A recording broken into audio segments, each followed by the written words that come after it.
Welcome to Orange Country.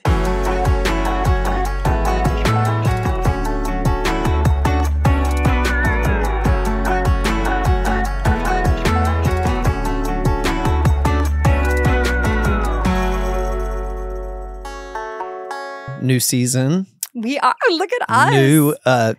We have a backdrop of brick. Brick. Now we're not just. These aren't painted walls. Nope. Actually, I think it's a wallpaper. It actually is painted. It's a wallpaper. But you know, it doesn't matter. That's an upgrade. Nobody's zooming in. That's an upgrade. Yes, it is. So look at that. And we have this logo between us. Logo. That's legitimate. I'm proud of us. I'm proud of us too. And I this is one of the most fun things that I think I do. Me too. For me, this is like my mental, it's like my therapy. It is almost. like therapy. And it makes me laugh. And I like that as well. What we haven't seen each other. I know, which is so pathetic because I literally came to Santa Barbara and you weren't there. You're always traveling. I was like, this is it. I'm finally going to get to go see Shane and I'm going to like feed an ostrich with him and it's going to be amazing. That ostrich place. That's very intense. That's in Solvang if anyone wants to go. It was phenomenal. I do recommend it. I loved All it the too. things I did. It's $3. That's the part I can't get over is that there's still something in this world you could take your kids to do and pay $3 for a ticket. It's incredible. And yeah, I mean, it's just ostriches, but $3. Right. And like not just ostriches. I would pay that for like they're chickens. not like sheep. No. They're not everywhere. No. And we did chase chickens too at the Zaka farm. That was incredible. Oh. I have to actually set you up with these people. So the Zaka farm, they also have a coffee company. So I was like, this is my dream come true. I love you guys. But they're the husband and wife and they own the whole land. It was like such a wonderful experience. And they're actually, fun fact, the wife, her brother is Andrew Firestone, who was on The Bachelor. Oh, okay. So it's like the Firestone family, but I had no clue when we were going. So I was like, "Oh my god, that's the only." Is the Firestone family the tire? Yes, the tire people. Awesome. Yes. So and they were lovely people, and they had tires. Beautiful, good tires, great, solid tires. Yeah, for sure. Reliable. So even though people won't hear this for a while, since we haven't seen each other, I heard you mention when we were setting up your New Year's resolution. Your resolution was to drink more water. No, it was just to drink water. Just period. Just started. Just drink water. So how's that going? I see you have water. It's not been drank. The standard cup. I'll let you know. I've bought every product that Stanley has to offer, and so you'll drink water. None of them make me drink. Yeah, I bought it intention to drink water. I was like, maybe I need the gigantic one. And then I was like, you know what? No, I need the little one because then I'll like refill it and be more. What is the deal with the Stanley Cup? Let's talk about that. I don't know. My kids are obsessed though. I think it's funny saying Stanley Cup because isn't that the hockey thing? Like you win the Stanley Cup? Yes, you do. Are they related? No. Stanley actually, it was originally like a worker bee brand. It was like your dad would go to work and it was the one that you twisted off the top, the lid, and the lid then acted as the cup. Remember that? Oh, yeah, so like the little coffee. Yes. So I actually do enjoy that Stanley brand has like, they've made it through the test of time, but also like reinvented themselves. Somebody has done some major rebranding. Yeah, that's whoever insane. Went in I was there, thinking about that. Like, God, this person. That was a Gen Zer for sure. And they made it to where there's this idea that they're hard to get or that there's a limited supply. They are hard to get. But is that because they had to have, it's like the Beanie Baby. I watched that movie. Oh my God, me too. And so, they figured out like if they said, oh, this is a collector's item, that then people went and tried to find them. And then you legitimately couldn't find them, which caused a frenzy. Right. Isn't that sort of what's happened here? I guess. I mean, I would have to see the documentary before I could know for sure. On the Beanie Baby? No, on the Stanley Cup. Is there a documentary? One's probably going to come, right? Good point. Let's see. I got to catch up with you. Depends how this ends. That was logical what you just did. And I was just like, there's a documentary? But if it crashes and burns, there will be. Or just in general, that Beanie Baby one was real. First of all. Well, I'm talking about the movie. I know. Me too. Zach Galifianakis. It wasn't a documentary. Yes. It was a movie. Yeah, it was phenomenal. But it makes me feel like I don't understand why, they're such dopes. Like, why aren't I rich? Like, this is where I'm starting. If all of these people can make all of these things happen. It's what we talk about. It's not about hustle, even though I think hustle is part of it with these people because they just tried so many times. And they also believed that hustling would get it done. Yeah. It's just that they decided. I mean, I really believe that as ridiculous as the Stanley Cup frenzy may be, or what the Beanie Baby thing was, he just kept trying. Yeah. And he was sort of seemingly delusional, which helps. And determined. Absolutely. It really helps. Because what people call delusion is actually acting as if. Yeah. It's like, look at this $1 billion idea I have. And you're like, it's a stuffed lion. Right. I'm not sure that is, rocket science. He was sure. But when you sell the dream and then people buy into it, that's a really interesting, way to look at manifesting law of attraction from a different angle. It's not new. We're just new language. The problem for him was that then when he achieved his dreams and goals, he became so selfish in wanting to get all the credit for it that he missed the mark in being able to relinquish some of the control to the people that were helping him to get him there in the first place. And that, I think, is a really good lesson for people. I will say this about him. They don't go into it in the movie. It's got the great moment of drama at the end where it's like Beanie Babies fell apart. He lost all this. He's a billionaire still. He owns most of Santa Barbara. I want to meet him. We should have him on. Oh my God, that would be amazing. He's just probably so interesting. He's a character. He's in his 80s. Yeah, or Zach Galifianakis. I'd take either. I would definitely take either. If we got Zach to come, I would want him to be in character. Maybe they could do each other. Interview each other. Yeah. I don't need to see them do each other. Well, maybe. Get ratings. Can you imagine if all the downloads or listens we got when you talked about Shannon, multiply that times like 1 billion if we got to see Zach Galifianakis do Ty Warner. Yes. Imitate, I don't know, whatever. Life imitating art, imitating life. Do you have what's on that screen? Is it the same stuff that's on this paper? Just ideas and stuff? It is. Are you trying to get an endorsement from Apple? Yeah. By showing that on camera? I am. It's on its way. They're sending the check in the mail. You would probably have a better chance of like an Android. I know. Can we talk about Androids? Yeah. Well, I like to call them droids because that's how I refer to the people that use them. I'm like, you're a droid. Your face. You're a droid. When you send a text and it's green. It's gross. Really? It really is. It's like taking a bullet. Just go ahead and bite the bullet and make that text blue. I have to tell you. Go get an Apple product. I feel like people...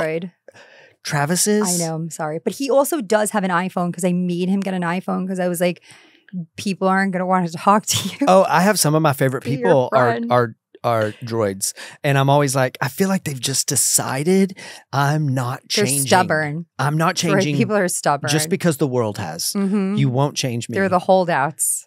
It's like, I feel like when I see that green message, it's the same as someone asking me if I want Pepsi instead of Coke.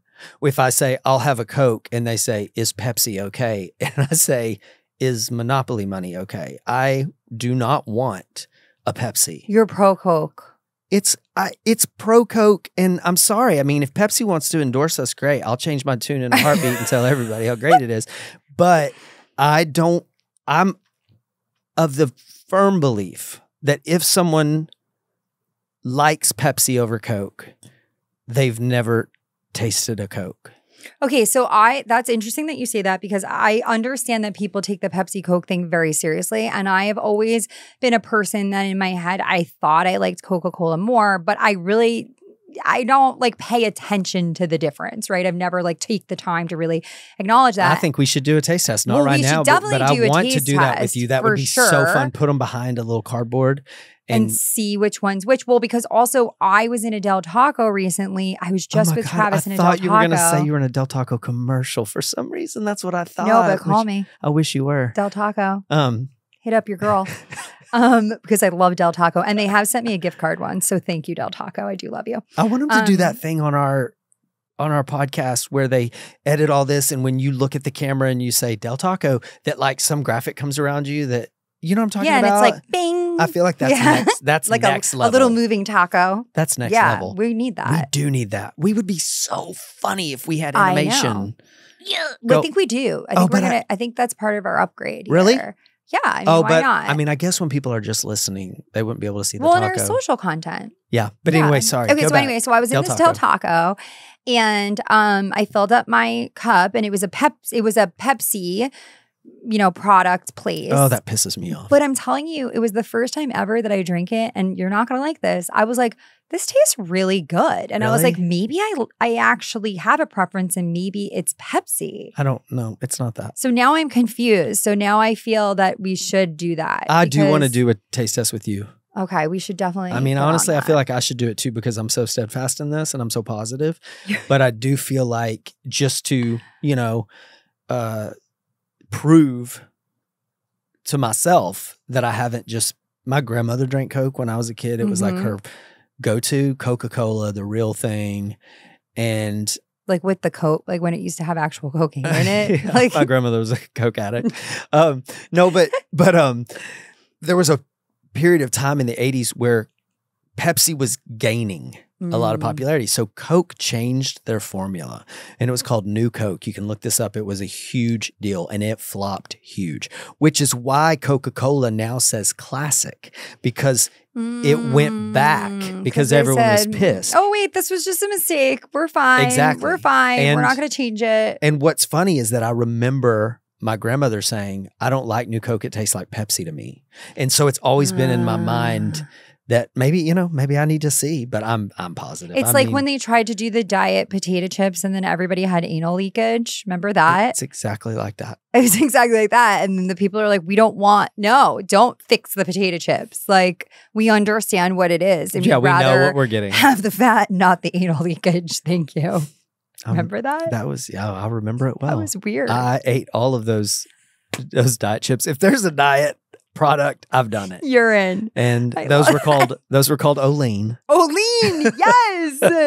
Yeah, you did. You Olean to the side a lot. Like in pain. Oh my God. I even used to sing, because you would live on the toilet if you ate those. Oh my God. And I used to sing Olean to the tune of Jolene, the Dolly song. Oh my God. And it was that is like, amazing. Olean. and it was because I was just sitting there thinking, please, God, instead of please don't take my man, it was please take this diarrhea. Please don't take my intestines with you. Thank you. Oh, are we on topic? All right, we are a Look little at your off, screen but we're gonna and tell me what we're doing. We're gonna report the news. Let's report the news today. Okay. This is an interesting fun fact that we have to discuss, and I do think this is a very real thing. I actually also saw a couple of things I wanted to talk in the about. News. Yeah. Okay, well, this is one of them. So this was an article that was written. It's titled "Nearly Half of Millennials and Gen Z Suffer from Money Dysmorphia." Have you heard of money dysmorphia before? No, I haven't. Okay, so it's defined as having a distorted view of finances and struggling to make smart financial decisions. Okay. And in a nutshell, it's basically this idea that social media has convinced 22-year-old kids that they should have vacations on the Amalfi Coast, Louis Vuitton bags, and HGTV kitchens before they've earned it. And so they're reporting in that money dysmorphia by generation. The statistics are 25% of Gen X suffers from this, 41% of millennials, and 43% of Gen Zers. So you're a Gen Xer. So you're 1965 to 1980. That's you. How dare you? Right? I'm hanging on in the millennial era. So, but 41%. And I would say personally, like, this is absolutely a thing. And I can personally attest to this by the fact that, like, look, I'm 39. I'm not even 40. I started on the show when I was 33 years old. Yeah. I had just gone through a divorce. I was barely an adult. And then I move into this really beautiful condo, right, to restart my life and whatever. And like, the amount of judgment that I get, like, about where I live and all of that, to me is crazy. Is that real? Crazy. Is that real? Oh, to me, it made you likable. Well, because and it doesn't bother me, but it just shows, it but kind I'm of saying, goes with is this, that right? when you say the amount of judgment, was it judgment from your co-stars or was it judgment from the public because they expect you guys to be super rich if you're on that show. That is what I think it is like the public does have this expectation. And I get that, right? There's like this housewife thing. But when you're being realistic, it's like I was a 33-year-old who just went through a divorce. Like, why am I expected to have diamonds in this mansion? And it's supposed to be, the title is The Real Housewives. Like, I'm just being a real person, you know? And this is like, but you spent all your money on those tracks. I mean, I know, seriously. Actually, the saddest part is I got those tracks for free. That's the crime. That's the real crime. I'm sorry, I'm not surprised, but that's a crime. If you had paid for them, I would have questions. But I do think for sure with social media and everything, there is like this expectation that, you know, everything has to be perfect. Like it's even weird nowadays. Like if you go to someone's house, like people do have things white and perfect. And it's like if you see laundry, it's like that's a problem. And you know what I mean? Like nobody's just like living normal lives in normal houses. And for sure, all of these people that I see that are like my peers that are all driving around in Range Rovers and there is no way that they can afford the lifestyle that they have. Not all of them, no. Not all of them. Some of them for sure. Right. But like majority of people, and I think it's a problem that we put this pressure on each other to have to go out and feel like we have to be in a BMW to matter, even though we can't afford it. I don't subscribe to it. Like I just do what I feel like. Unsubscribe. It is interesting. I find that I am surprised that it's sort of an across the nation phenomenon because I lived in LA in the early 2000s and I certainly had major money dysphonia, and that was dysmorphia. That is something that I felt like LA really put on people, but that was before social media. So I guess everyone wasn't seeing it. All my friends my age then seemed to have so much. Yeah. I mean, to the point that I bought a place I couldn't afford, lost it. Bought a car I couldn't afford, lost it. And you know, that was a huge kick in the nuts for me. I mean, honestly, one of the worst things I've ever been through was the sort of having to pull back the curtains and tell people I'm getting not evicted. My house is in foreclosure. And you know, you think I live in this great place right in West Hollywood that I shouldn't have been able to afford. You know, I couldn't, but it was at a time when they would let you sort of get that was like before like a financial crisis. I understand that. Right. And that's part of the problem, right? Is like, it's even now, even though it's so much harder with, you know, to get a mortgage and everything, because they've of course corrected that, but still it's this idea that, okay, you're this young couple, you're going to buy a home for the first time. Just because you qualify for a $2 million house does not mean that you should be buying a $2 million house. And by the way, it takes all the fun out of living there. Because your house when you can't afford it. I mean, I used to walk into that place and feel sick because I was, you know, people would be like, oh, your place is so beautiful. And all I could think was, I have no idea how I'm going to pay the payment. The burden of the bills. Yeah. Yeah. You bury yourself. And then like it's sad because it's like really people aren't just thinking, I want this and I want it now and I want this to be my lifestyle, but they're not really thinking, look, I can get this and I will get this, but how are you going to keep that? That's what you should be thinking about. Even the job you have today, if the job you have today provides you with financial security, take a minute to think about, are you going to have this same job in this same situation 10 years from now? Right.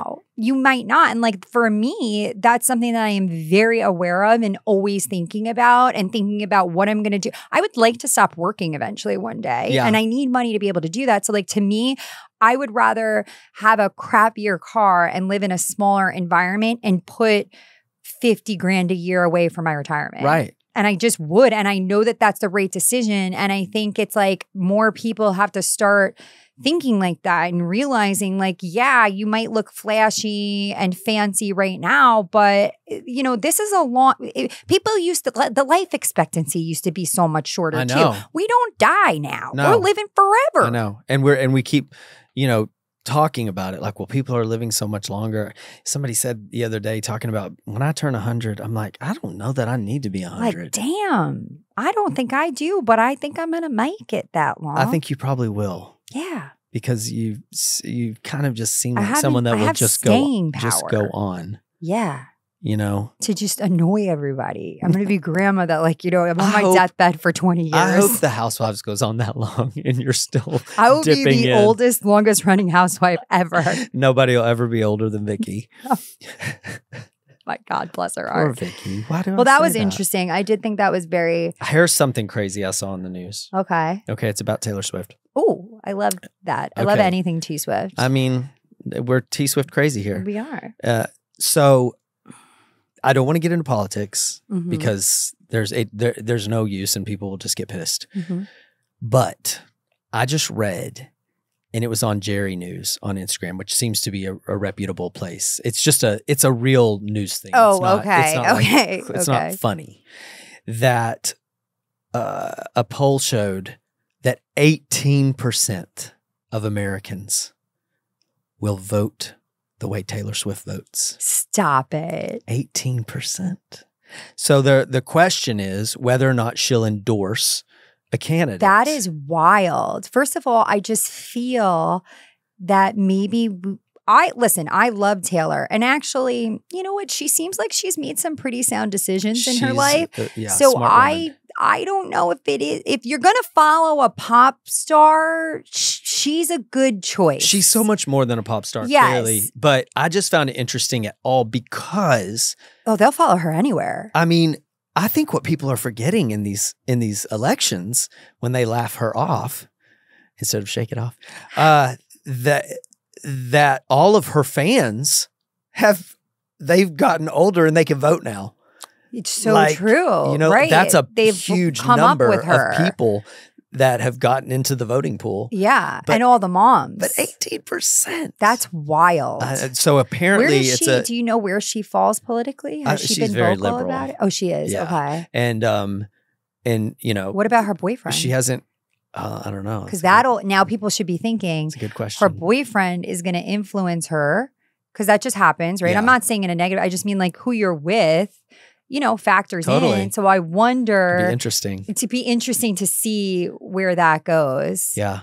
Well, what if there's a split That household? is insane that she has, that much influence. But I do think she seems like a nice person. So maybe it's good that somebody who seems like a nice person has some influence. Right. Maybe we can make some positive It'll be change. interesting to see if she decides to use it. I think a lot of times people have to just be quiet about their politics because of the sort of disarray that it creates and the anger. Oh my gosh, yeah. And it's scary. Really honestly, these days we're so divided that if she comes out one side or the other, there's a whole pissed off side of things. Yeah. However, I also think if you feel really passionately about something and you have that much influence, you might need to use it for something good. I'm sure she'll honestly, that girl I feel like has just navigated through so many really hard situations very impressively, and she's still on top and she's friggin'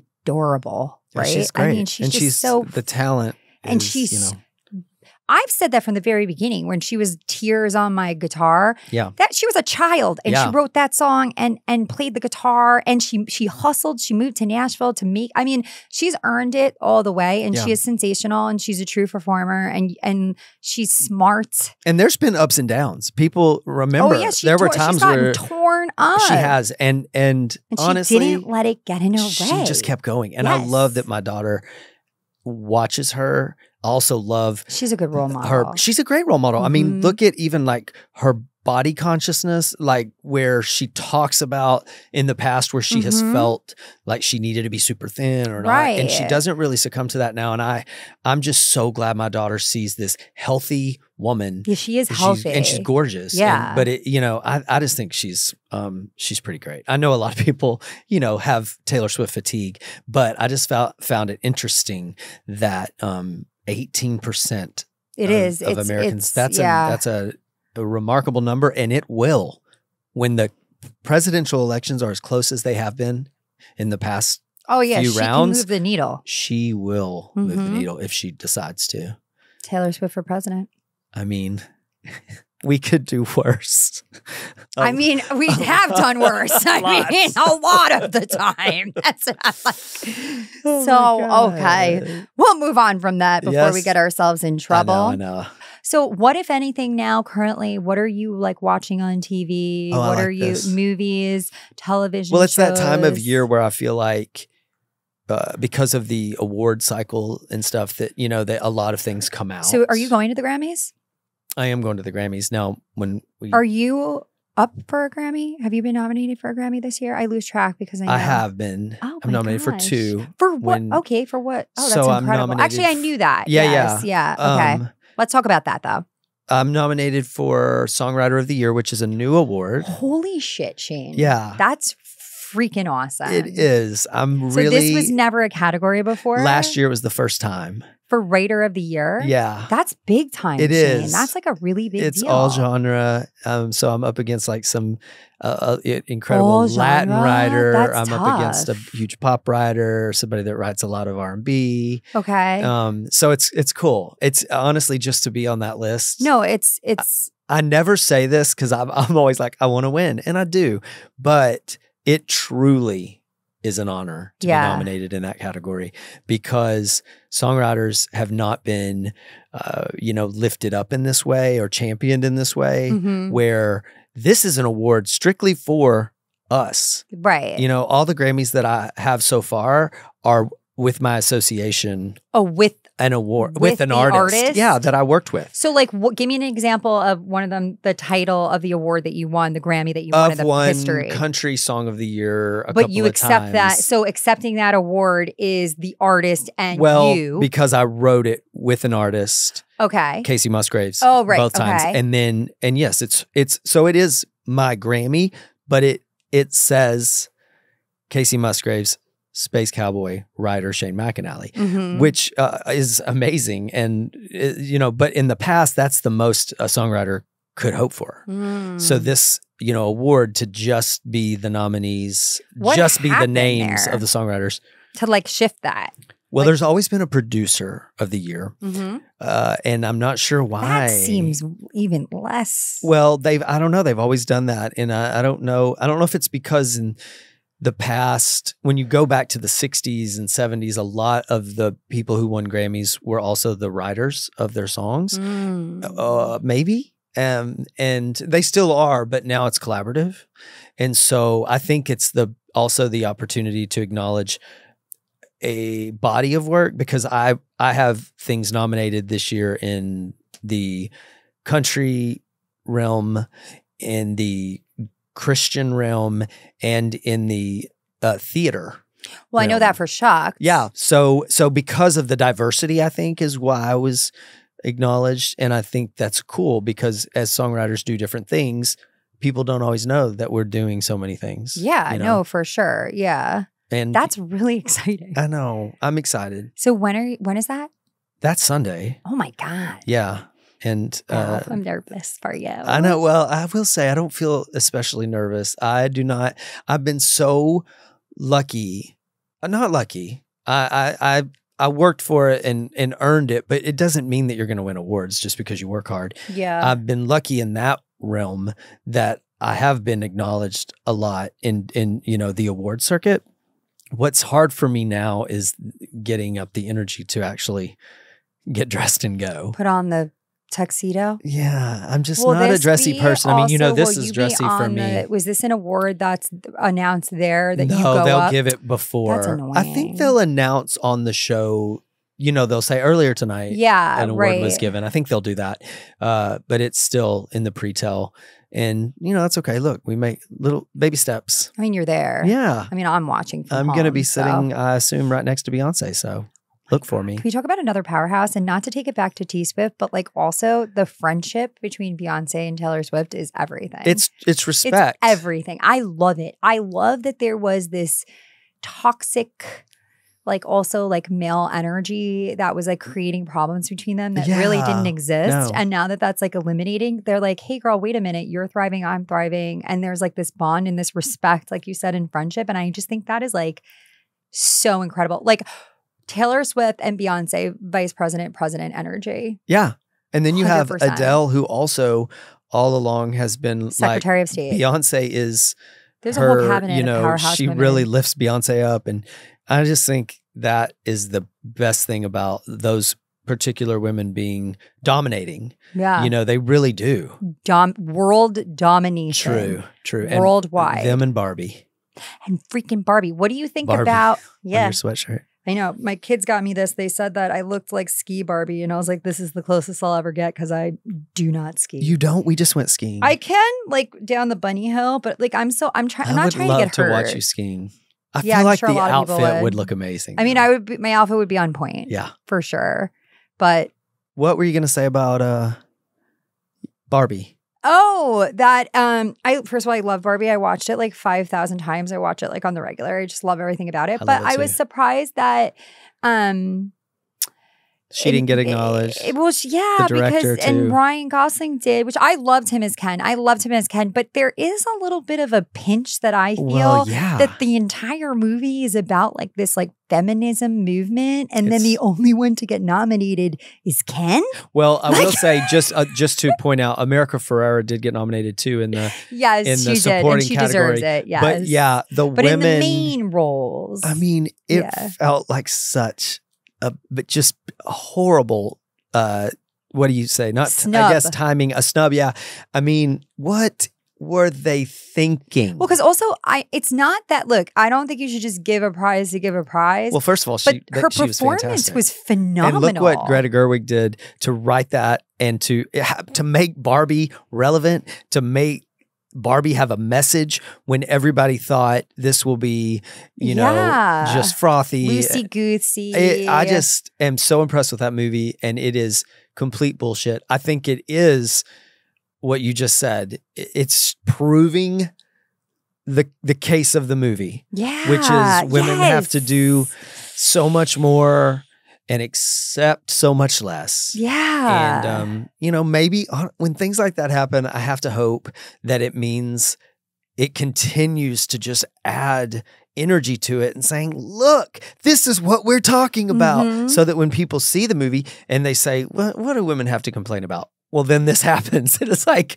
look, I mean, we're showing you. Right. Just open your eyes. Like, just look at what has happened here. And I do think, I hope Ryan Gosling wins. I think he's phenomenal. I do think he created such a lovable Ken, and he's just, oh my God, he makes me laugh. It's so endearing. He's so hysterical. But doesn't it also make it hard for him to celebrate the nomination when they didn't get it? Because it's weird. It's hard. And it's weird. Yeah. And he probably feels guilty about it now, which was like the opposite of what he clearly was trying to do there. And Ryan Gosling is obviously, he's with Eva Mendes, and you can tell their marriage is phenomenal, and you could tell that they love each other, and you can tell that he is a feminist. I mean, you could tell he's a feminist. So like for him, it's probably is a really weird position for him to be in. Well, he actually quoted, you know, he said something about there wouldn't be no Ken without Barbie.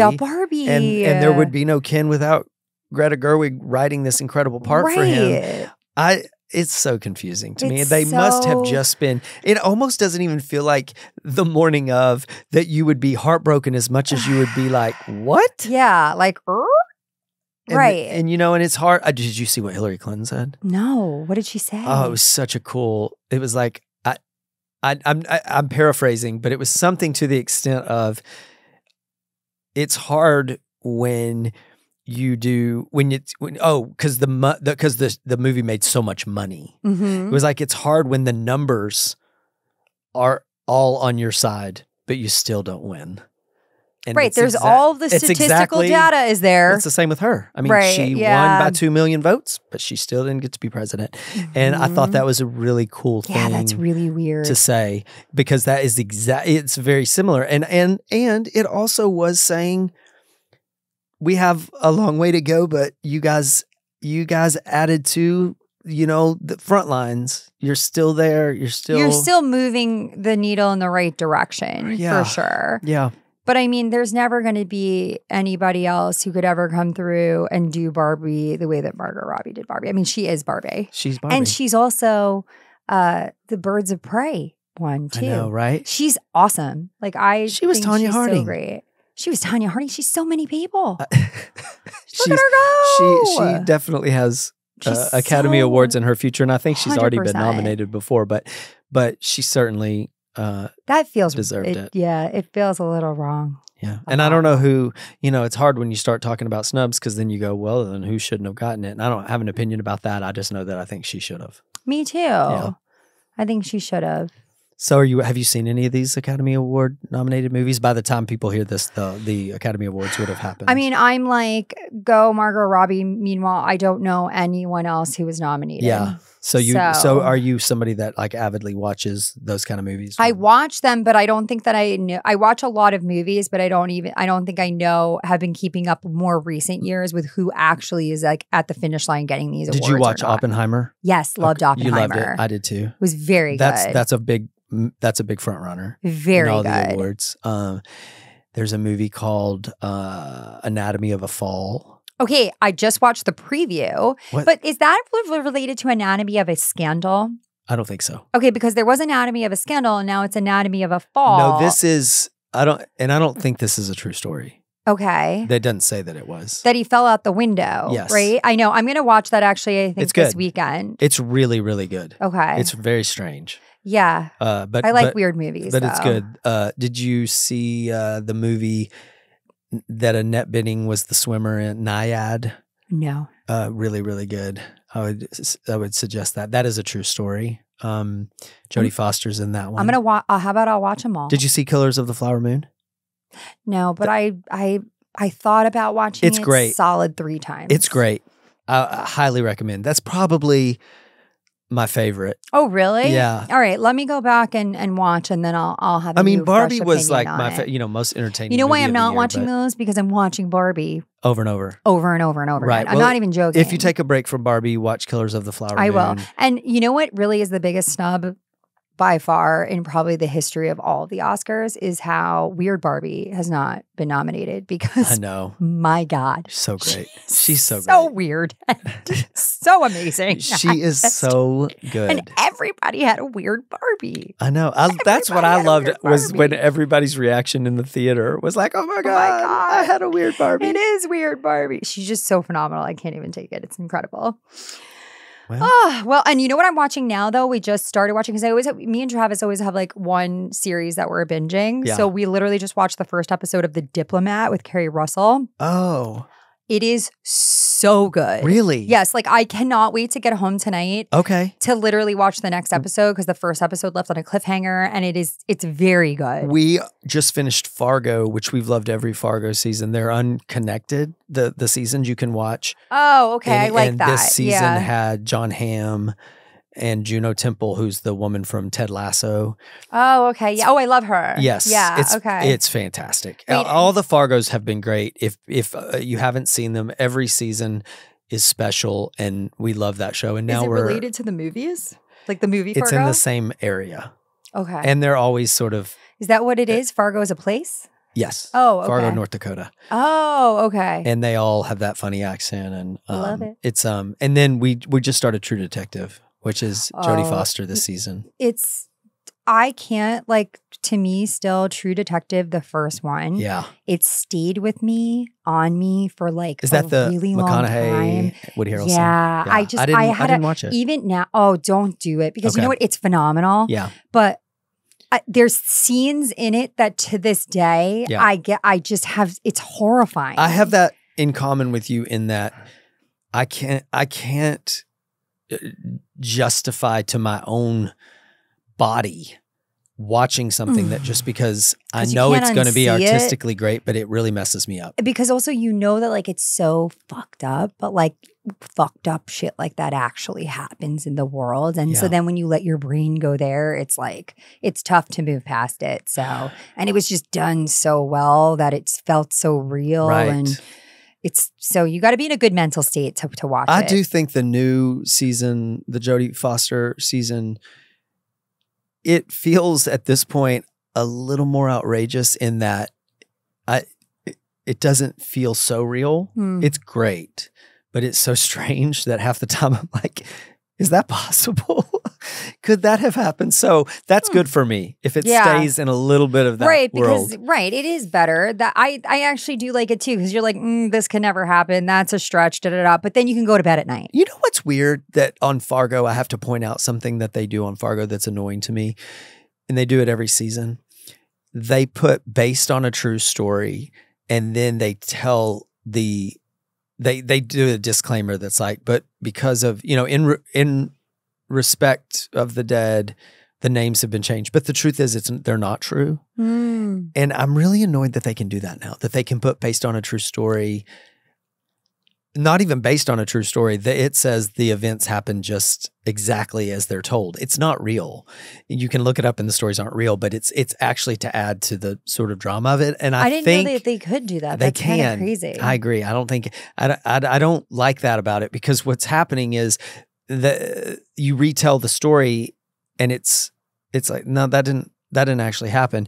And I think because of the way the movie is shot, they expect that you kind of understand, or that the series is shot, that you understand that it's so ridiculous it couldn't have happened. But no, if it says it's based on a true story, as far as I'm concerned, that should mean it. Right. It's like journalism now, where you're like, is this just for entertainment? Right. But that's the only thing about that show. I actually wish that they would start putting like based on a true story before every episode of Housewives. Because it's sort of like, look, this is my real life, but it's manipulated real life. You know what I mean? So like it would be helpful if they wrote that, because then people wouldn't have these like intense perspectives about who we are and the things we said and the things but she said this and you said that back. And it's like, yeah, but there's also 45 minutes of conversation in between that you didn't see. I was just describing to someone who doesn't watch those shows, because of you and I's relationship. They were like, is it scripted? And I said, this is how I would describe it, and tell me if this is why it seems so heightened compared to real life. Because if it was truly just real, it wouldn't be very interesting. Right. So this is what I said. The way Gina seems to present it to me is, these are real relationships. These are real conversations and real things that are happening. Where it gets heightened is that maybe you and I would be joking and we might say, oh my God, did you see what Emily wore? And we might say that because she's our friend and we're just being funny and it's not even that bad. But then you go to Emily and you say, Shane was talking about what you were wearing. Something you would never do in real life. That's where it breaks off from reality, is because you're doing it differently to start another conversation and have, I don't want to say to create conflict, but you're certainly, you're adding fire to something. And it never surprises anyone on your show when someone says, well, Shannon told me. Because the truth is, if you went and told Shannon something I said, I would be like, Gina, right? What are you doing? What are you doing? But y'all never do that. Well, because we understand now. I think they used to do that to each other, and then they kind of got through that part of it, because now it's like we all understand that the expectation and that we know the boundaries, and we also know like if it's, you know, there's like the personal story, and the personal story is usually directly linked to like rooted in real things that are going on in your real life, right? And those things like you don't as much go and deliver messages and whatever. But then there's like the pettiness that's between us. And like, yeah, it's like you find out something here, you go to the next place, you deliver that message. And meanwhile, that's been strategically set up for you guys to meet. And you're also simultaneously kept away from the person who told you the information in the first place. Right. And then you're only going to see that person again after you've delivered that message. And then you all come together at like an all cast event where you're all together and it comes to a head. That's just something that has to happen because it's just showing there's progression of information and it's sensational and it's more dramatic. And yeah, in real life, if any of these people said these things, a lot of them, I just simply wouldn't show up to that brunch. I'd just be like, I'm good. Thank you. You know, but I'm going to go because it's part of it. But like, honestly, the good thing is this year, I do feel I'm authentically, genuinely either friends with or have at least authentic, genuine relationships, even if they're not good relationships, with most of these women. Yeah. And we really are a group of friends. You know what I mean? We don't all see the same way, like each other, even whatever, but like we have a lot of history. That helps. So like this year for sure, it feels really like this is going to be a really good season. Because there's already so many things going on that like we're pissing each other off already. Like, and it's real. How far into filming are you? 2 weeks. Well, I've already pissed off someone. I want to get into all that. Let's we're coming to the end of our time We gotta here, wrap it up. but let's know that this is our own version of a cliffhanger, because we're going to come back and we're going to talk about what's going on this season as much as we can. And I have some questions. I'm sure you do. But it's good to just see you and to just have a minute to catch up, which is what everybody got to hear. This was so real because we tried not to talk when we walked into the studio because we hadn't seen each other. It's like, we're not going to say a word. We're just going to sit down, even though we really want to like hug each other. Talk about everything. So welcome back. Welcome back. It's good to be back. It is.